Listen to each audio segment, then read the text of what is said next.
everybody, and welcome back to another Short Film Saturday. I'm your host, Jonathan Moody. I'm here with Paul A Presenza, otherwise known as the Moo Cow Moo. Moo. All right, and happy day.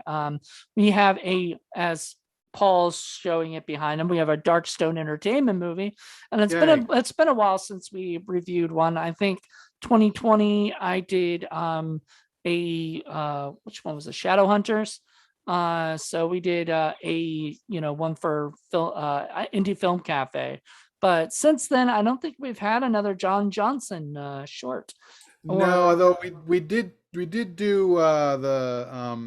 the Plan 9 at one point, as I recall. We just didn't do it for our show. I think we did it for What the Fuck Fridays or something. I don't think we did. I think No. we talked about doing it, but I don't think we've Hmm. done it because I think we've talked about doing it for like one of the other things, but no, I think we haven't done Plan 9 yet. I could have sworn we had, but okay. And we've Oh, done so many at this point. yeah, maybe we had. I don't remember, but anyway, moving on. Moving on.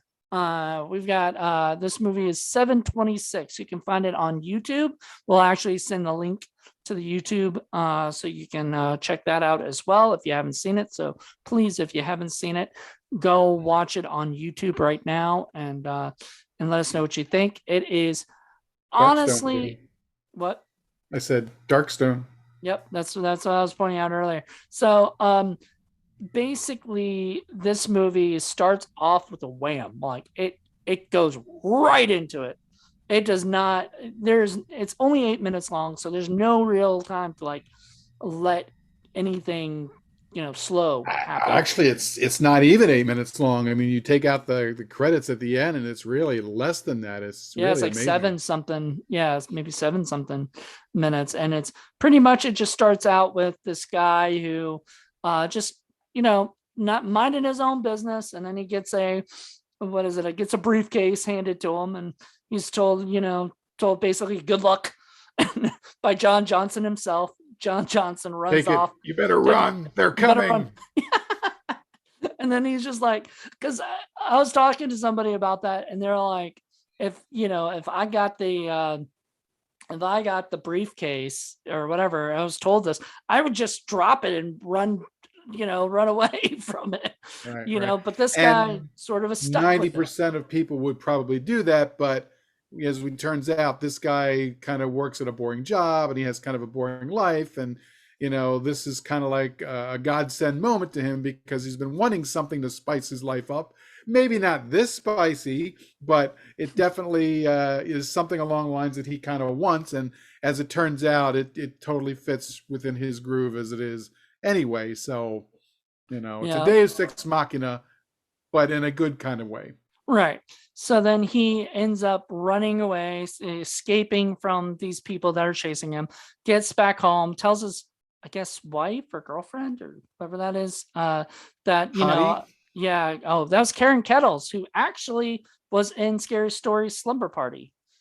She was in, I think she was in the Dare episode of Scary Story Slumber Party. So there you go. You can check her out. She is a sweetheart and I love her. And we see a lot more than I ever remembered ever seeing from her, because there is a little bit of a nude scene in the movie.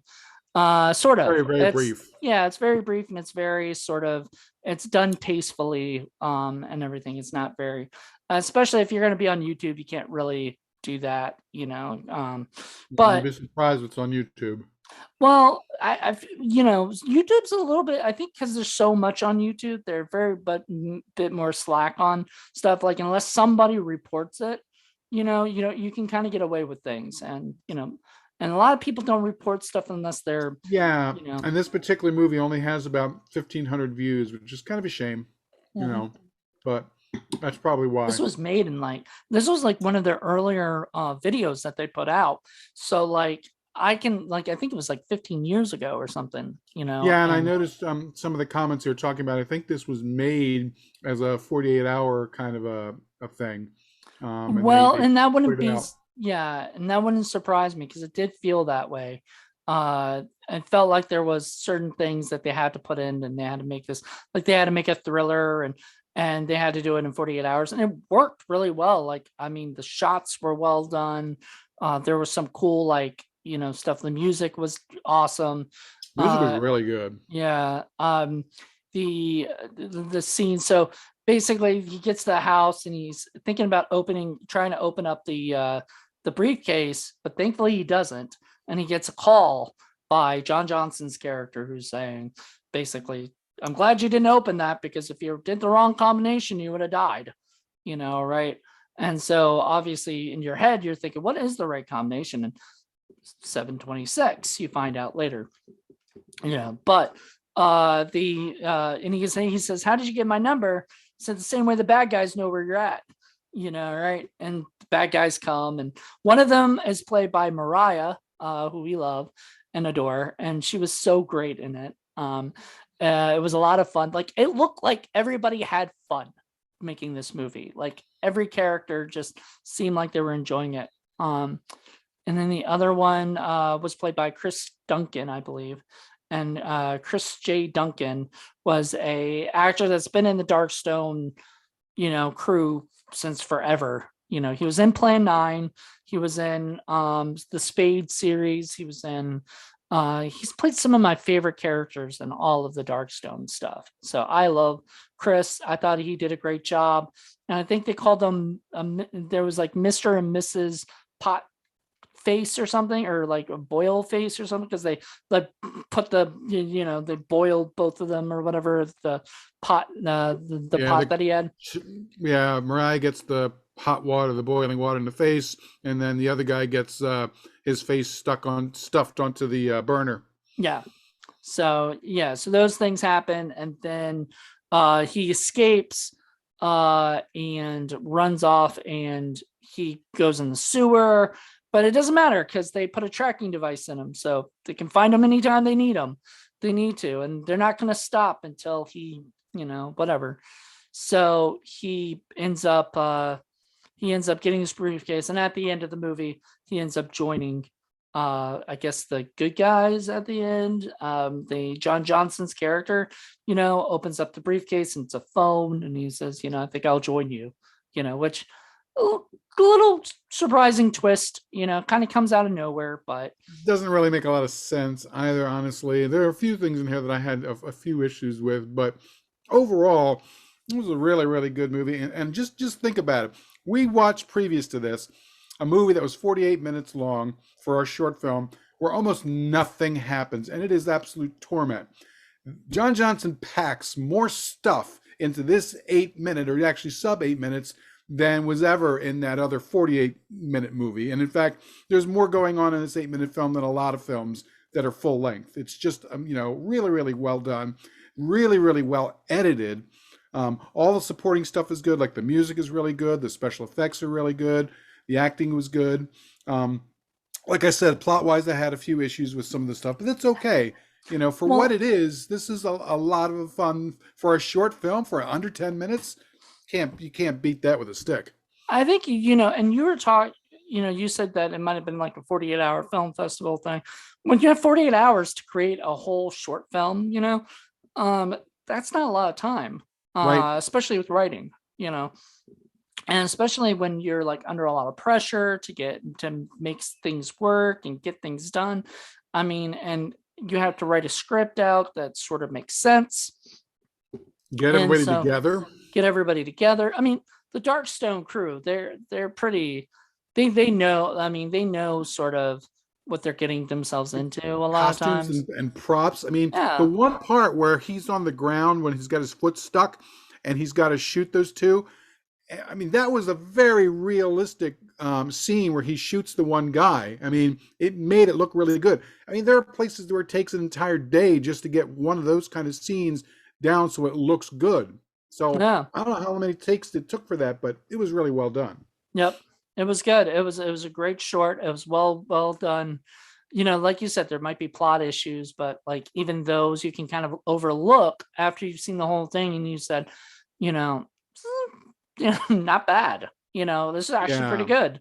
This was a very professional feel to it, considering that this is Darkstone Entertainment, who's they're kind of a small fish in the grand scheme of things, but John Johnson has a way of just taking little things like this and just making it into gold, and it's just great. You gotta admire the man for that.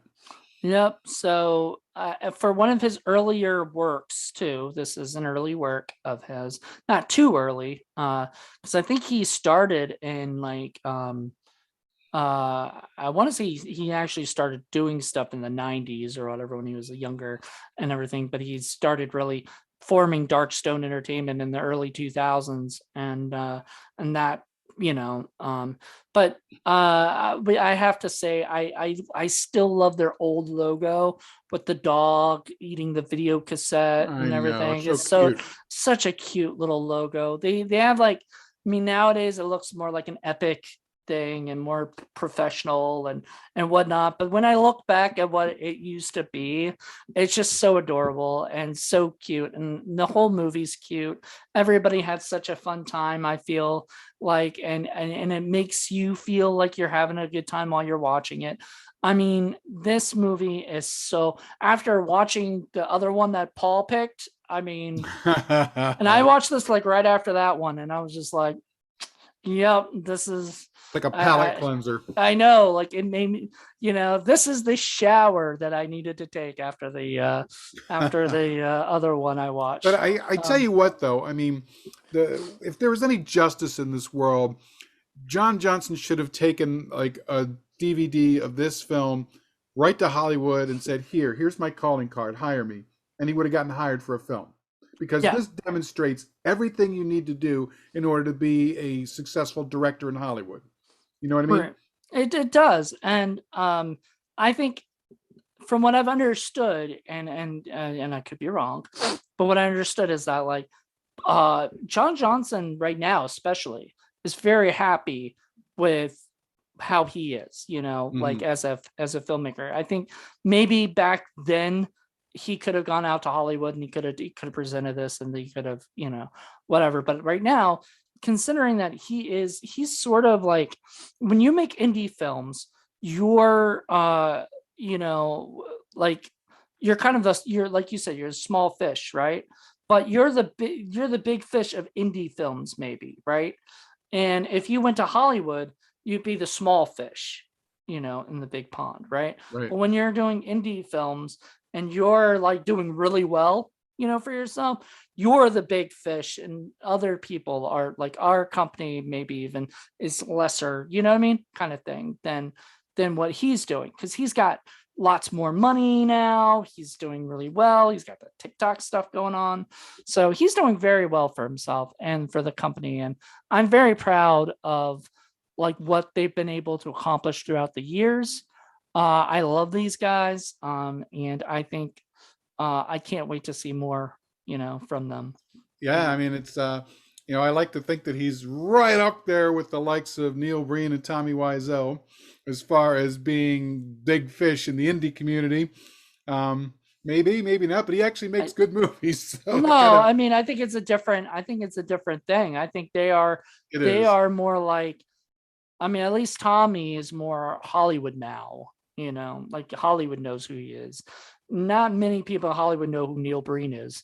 And uh, but except the people who know, but John Johnson, people who are, follow him they're true blue fans of his stuff. Oh yeah, And if you are a true blue fan of John Johnson's films, 726 is a film you need to see if you haven't, because it absolutely. is definitely up there with, like, as far as his early work, it is up there with some of his newer work too. Like it is well done. And when I Hmm. picked this, I was just looking through his old library to see what I could find.